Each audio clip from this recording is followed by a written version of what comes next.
Atenção! Vai começar agora uma teleaula de processos de fabricação do curso profissionalizante. Este módulo tem um total de 80 aulas. Hoje você vai assistir a teleaula número 7. Bons estudos!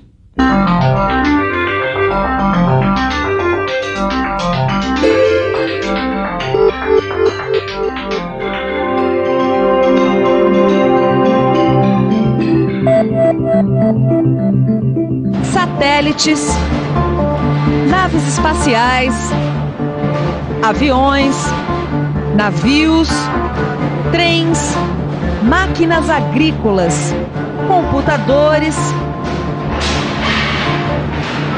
fogões, geladeiras e até panelas são resultado do encadeamento de vários processos de fabricação mecânica. Até uma peça simples como esta aqui passa por várias etapas de produção até chegar a uma forma como esta. Depois da fundição, são vários os processos de conformação mecânica que são utilizados até a formação de um conjunto mecânico. Processos como a laminação, a trefilação, a extrusão e o forjamento. Todos eles assuntos principais das nossas próximas teleaulas. Hoje nós vamos começar falando da laminação. Na teleaula de hoje você vai ver como se faz a conformação por laminação. Vai ver todas as etapas da laminação de um produto plano e vai conhecer algumas características e defeitos dos produtos laminados. Imagina como ia ser difícil fazer um almoço numa panela sem o processo de conformação mecânica da laminação. Ia demorar um bocado, não é? Pois trate de abrir o apetite do seu conhecimento, porque a nossa teleaula sobre laminação está começando.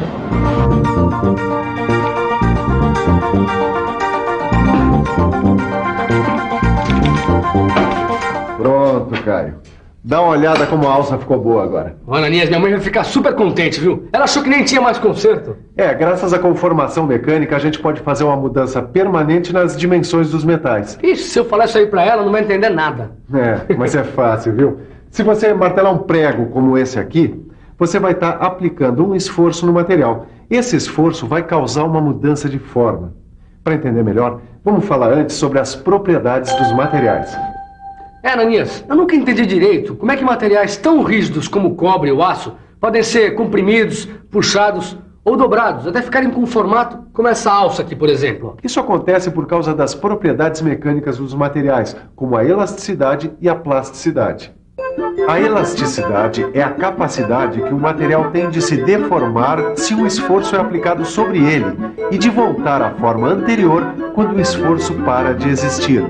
A plasticidade permite que o material se deforme e mantenha essa deformação se for submetido a um esforço de intensidade maior e mais prolongada. As propriedades mecânicas dependem de como os átomos estão agrupados. Materiais com estrutura CFC, ou cúbica de face centrada, estão agrupados de uma forma que permite o deslocamento de camadas de átomos sobre outras camadas. Por isso, uma estrutura dessa se deforma mais facilmente. E quais são os materiais mais fáceis de serem trabalhados por conformação mecânica, Ananias? O cobre e o alumínio. Olha, o alumínio pode ser laminado até espessuras tão finas como a tampa desse copo descartável de água aqui, ó. Parece uma folha de papel. Nesse estágio que eu estou fazendo aqui nessa indústria, eu já aprendi várias coisas. Por exemplo, quando é que eu ia imaginar que uma placa como essa pode ficar tão fina até se transformar em papel alumínio? Para ver como isso acontece, a gente vai ter que falar em conformação por laminação. Olha aí um bom exemplo de conformação. O pasteleiro lá do meu bairro passa a massa entre os dois cilindros e a cada passada ela fica mais comprida e mais fina. Na laminação acontece a mesma coisa. Uma placa de metal é forçada a passar por entre dois cilindros que giram em sentidos opostos com a mesma velocidade. A cada passe de laminação, ou a cada passagem do metal pelos cilindros, a espessura vai ficando cada vez mais fina. Quando passa pelo cilindro, o material sofre uma deformação plástica. Por isso a gente tem que ficar por dentro.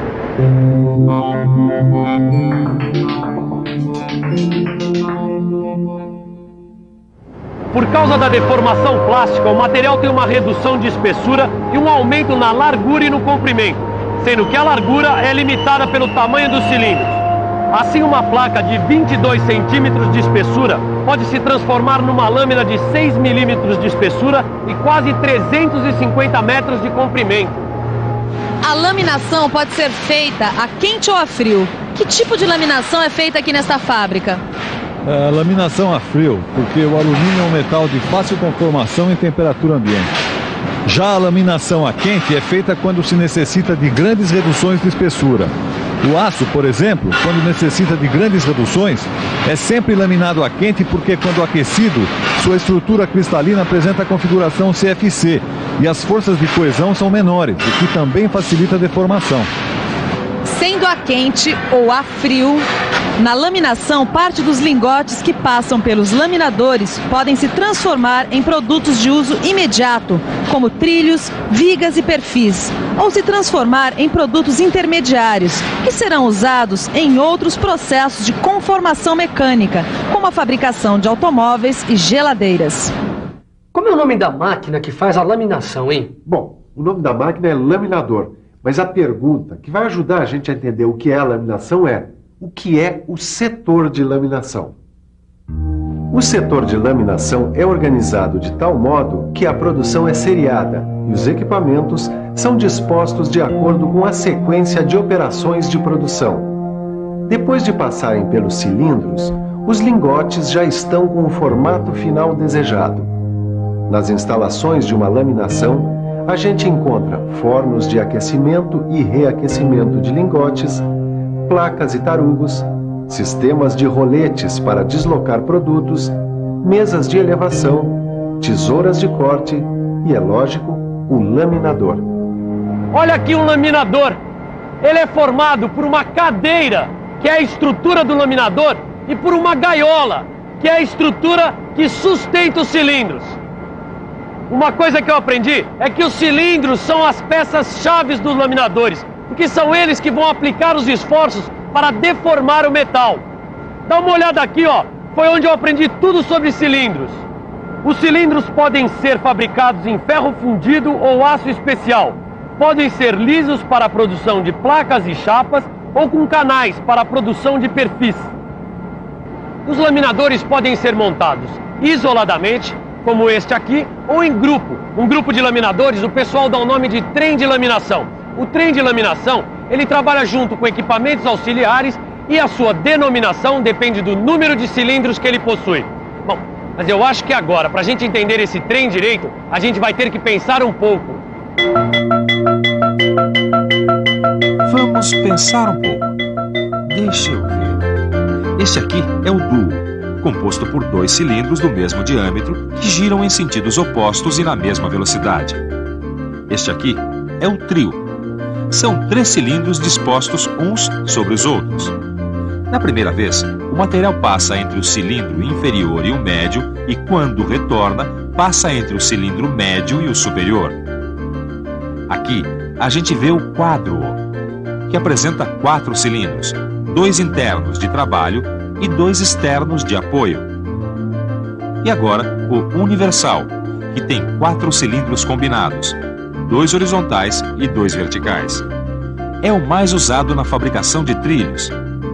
E, finalmente, o Sennheimer, que tem 6 cilindros, 2 de trabalho e 4 de apoio. A massa do pastel passa várias vezes pela máquina. A mesma coisa acontece com o metal, que passa várias vezes pelo laminador, para que a chapa ou o perfil fiquem com a espessura ou formato desejados. A gente consegue primeiro a laminação de desbaste, que tem a função de transformar os lingotes de metal em produtos semi-acabados, como blocos, placas e tarugos. Depois, esses produtos passam pelos laminadores acabadores e são transformados em produtos acabados. O processo de laminação tem várias etapas. Agora vamos ver as várias coisas que acontecem quando a gente está laminando um produto plano. O lingote pré-aquecido passa pelo laminador de desbaste e se transforma em placas. A placa é reaquecida e passa por um laminador, que tem a função de quebrar a camada de óxido que se formou no aquecimento. Nessa operação, entra em ação o jato de água de alta pressão na saída dessa primeira cadeira. Transportadores roletes levam a placa a um outro laminador, que diminui a espessura e aumenta a largura. Na saída, a chapa passa por um dispositivo que achata suas bordas e por uma tesoura de corte a quente. Finalmente, a placa chega num conjunto de laminadores acabadores que pode ser formado por 6 laminadores quadros.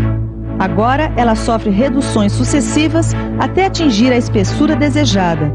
Depois, a chapa é enrolada em bobina por meio de bobinadeiras. Poxa, Ananias, então deve demorar bastante para uma placa ficar fininha como essa tampa aqui, né? Não, todo o processo é rápido. Só que para conseguir espessuras menores, a laminação de um produto plano continua a frio. A laminação a frio, ela garante um melhor acabamento e uma maior precisão dimensional. E a laminação pode ser usada então com alumínio, borracha, cobre e com papel. Por isso que a tampa desse copo aqui, ó, é tão fininha. Mas agora a gente precisa ver algumas características e defeitos dos produtos laminados. Ué, como assim defeitos? Então, vamos com calma. Primeiro, algumas características. Estes produtos estão sempre em barras, perfis ou chapas, e seu comprimento é sempre maior que a largura. Eles são muito usados tanto na construção civil quanto na indústria mecânica para a produção em série de grandes quantidades de peças. Os produtos laminados apresentam defeitos que geralmente são causados durante a fabricação da própria placa. Agora vamos ver os defeitos mais comuns. Os vazios podem ter origem nos rechupes ou nos gases retidos durante a solidificação da placa.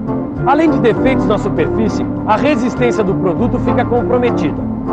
As gotas frias, que são respingos de metal que se solidificam nas paredes da lingoteira durante o vazamento, se juntam à placa e provocam defeitos na superfície. As trincas que aparecem na placa ou durante a operação de redução em temperaturas inadequadas.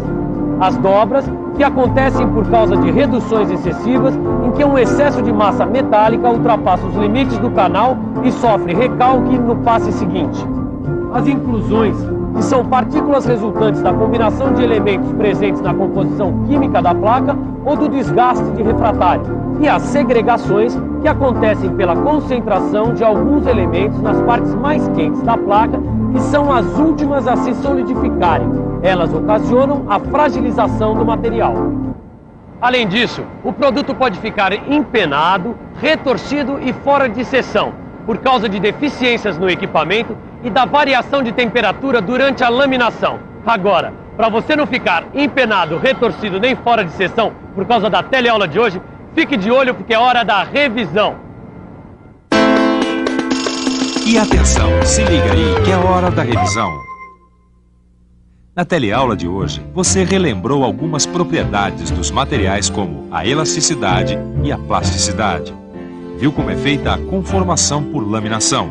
Conheceu todas as etapas da laminação de um produto plano. E, finalmente, conheceu algumas características e defeitos dos produtos laminados. Nossa teleaula está chegando ao fim. Que tal você dar agora uma boa revisada no seu livro de estudos? E quando você for a uma pastelaria da próxima vez, preste atenção na laminação da massa. E aproveite para tomar uma garapa, que é uma delícia, né? Bons estudos e até a próxima teleaula.